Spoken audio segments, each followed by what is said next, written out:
Bob, have you communicated to the Russians not to send targeting information and other assistance to the Iranians?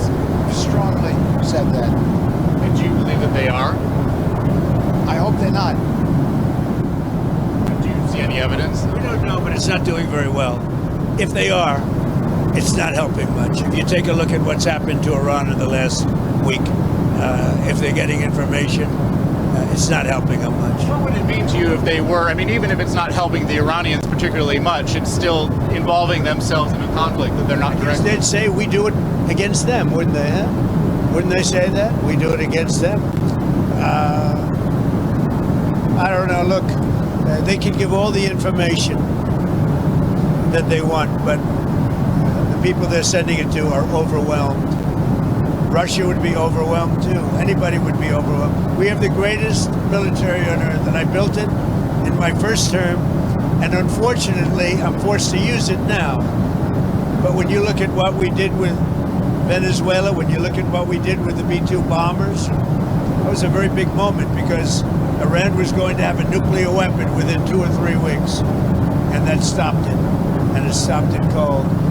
And you ask about maybe going back and getting that, something could happen at the right time. Is Iran running out of missiles and drones, or do you expect those counterattacks to continue with them? Not only that, manufacturing capability also. We've hit the manufacturing very hard. They're at about 9% of what they sent out in the first 2 days, and we think that's because they don't have that much. We've knocked out about 70% of the launchers. The launchers are a big deal. Very hard to get, very expensive. I want to talk about leverage. With every passing day, we have more and more leverage because we have more and more capabilities. We're hitting them harder and harder, and they have less of an ability to defend themselves. So we're pressing the offensive every single day, creating all the leverage the president needs for the outcome he wants. So it sounds like you think they're running out of water, both of the drones and the missiles. When you look, I mean, they're sending in much less drones.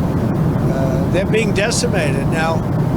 You know, at some point, I don't think there'll be anybody left maybe to say we surrender, but they're being decimated. And when you look also, all of a sudden they apologized to the Middle Eastern states that they shot at them. I was very surprised to see they did that, but you mark that down as a victory for us and for the Middle Eastern states who are really friends of ours. But I guess they're not going to be shooting at them anymore. They apologized, and we'll see what happens. But that's a big loss. That's a surrender right there. I called it a surrender today. When they apologized and said they're not shooting at them anymore, that's really a surrender to those states and to us. Okay, anything else?